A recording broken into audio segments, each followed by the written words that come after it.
What's happening, guys? And what we're going to be doing on this short little video here, I'm going to edit it down so you guys can see it to an end. What I've done is I've taken my king tigers out of here and I've put them down in this big tank down here. This is a 2.5 foot square tank, nice and big. We've got all the little babies in here. As you can see, they're colouring up nicely now. Since the last video, they've put on a fair bit of size. Their little yolk sacs are shrinking away, and we've got another little bunch of them in this corner over here, if this camera will focus.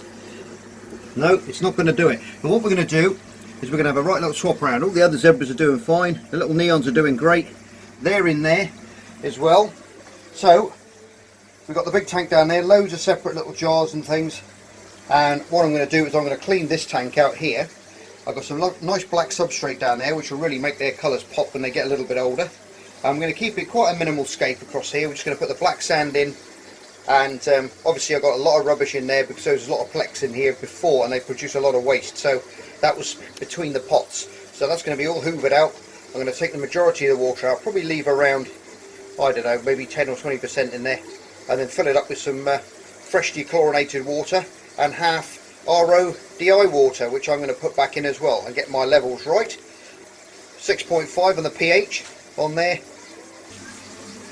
Yep, I've got my TDS meter here. We're going to put that in just to show you guys what the TDS was before, and that is it's got a TDS parts per million, sorry, of 100 or 99 just dropped down parts per million there on the old TDS. Total dissolved solids. Okay, so we're going to give that a water change in a minute, just for you guys who want to know what TDS is in my zebra tank. There you go, 57 TDS in there. Okay, some of you have asked. So that's what we're going to be doing. So I'm going to press off on that, put that up on my shelf, and I'm going to get draining some of this water out. I've got a piece of hose pipe on the floor, as you can see down there, and I've got my good old trusty salt tub there, which I'm going to drain 25 litres at a time, or not at a time in my back. I'm going to probably do half of that at a time and drain it into there and then refill that. So I'm going to refill that. As you can see, the water's quite tanned in there as you look along the silicone line. Obviously due to that piece of bogwood that I've had in there, so I'm going to put that back in later on, and just some slate caves as well. But what I'm going to do is drain some out now and get back to you when it's all in and the sand's in. Okay, well, there you go, guys, it's all in. The sand's in, the wood's in, the hides are in. I've got 3 Anubias Nana in there and a nice Mario ball as well, or Marimo I should say, and looking okay. It's just a little grow out tank now. So that's filling up now. We're filling up with the RO now. I've put 2 or 3 buckets of dechlorinated water into this tank, but now, as you can see, the ball cock there is filling up slowly. We've got the little guys in here. Try and zoom in on them little chaps for you. There you go, look at that. When we last saw them, there were massive egg yolks on them, and they've shrunk away in a matter of a day and a half. Same with these little chaps in the corner here, if the camera will focus.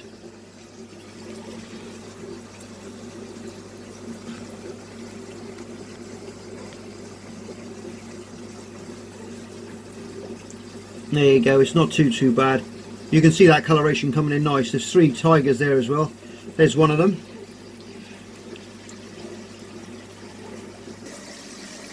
But we've also got lots of the other immature ones in here as well. You can see one in the pot there. That's one that's going to go in the grow out tank. There's probably another 3 or 4 behind the sponge filters here and behind the heater, which is over there. As you can see, 30 degrees. Some people have asked what temperature I keep these at. When I decide to breed them, I give them the water changes, and that drops that water level right down. Then the trickle filter on the top there is splashing loads of water, oxygen into the water as well. When I add the new fresh dechlorinated water, I use 25 litres of that, and then I leave it and I put 25 litres that fills up with the auto top up to fill up the rest of it. So it's a good mixture of half and half, and that gives me a 6.5 pH, and it works out fine. They're breeding really well now.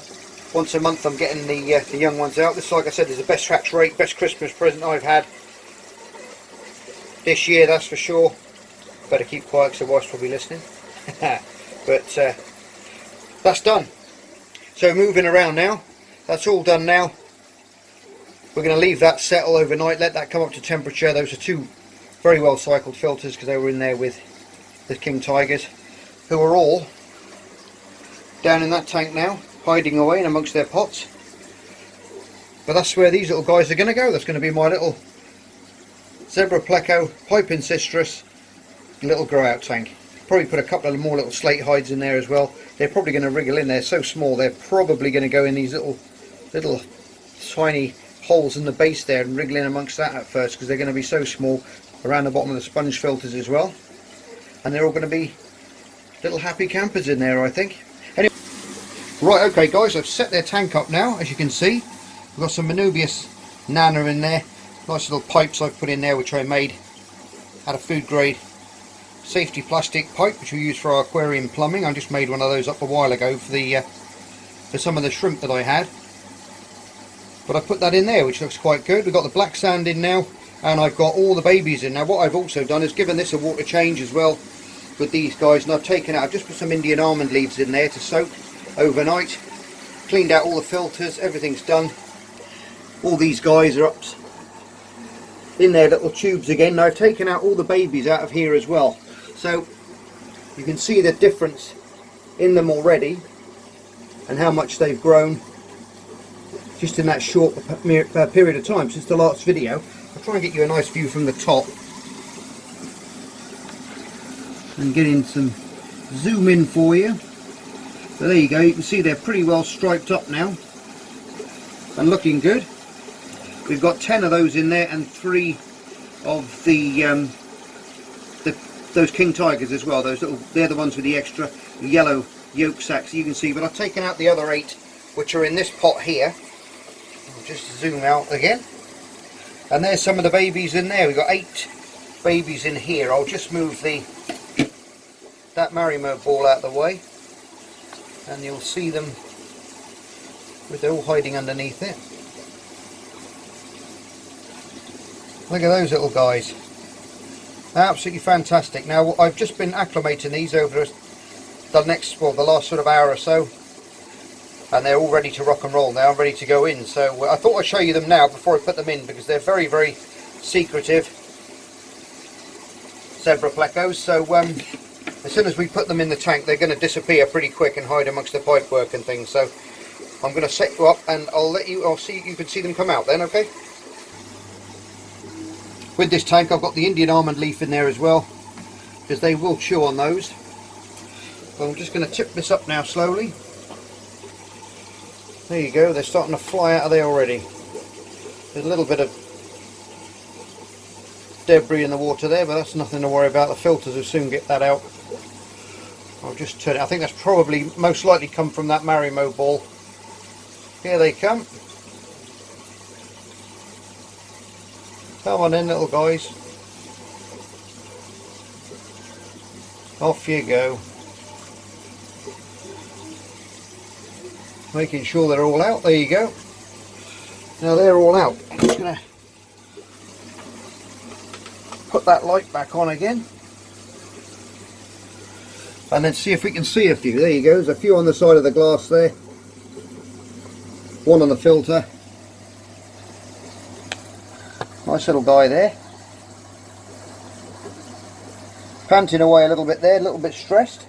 But we're going to keep their brothers and sisters, all these little guys, we're going to keep them in there for the time being. I've got another air stone in there, which I'm going to place in the tank now. And that'll keep that water circulating nicely. Hope you guys are having a wonderful Christmas day. I started filming this last night, Christmas Eve, but it didn't go to plan, so you'll hear me say Christmas Eve on the start of the video, but ignore that, it's Christmas Day, and hopefully I'll get this out to you. So I think if I stand back now, you can see the tank they're in. All the other ones are going to go in there very soon. When they put on a little bit more weight and they've absorbed that yolk sac, I'll put them in there as well, but they can stay in there in their main tank for the time being, and I'll just keep on giving that regular water changes and everything else. but everything else is looking great. Those leaves are soaking away there nicely, and I'm going to go and have a glass of whiskey. I think I've deserved it today. Anyway guys, hope you like that little update on these guys. As always, you're all stars. Hope you're having a wonderful Christmas, and I'll see you in the new year for another edition of Mark's Aquatics. Take care, love you loads, bye for now. Just me and my guitar.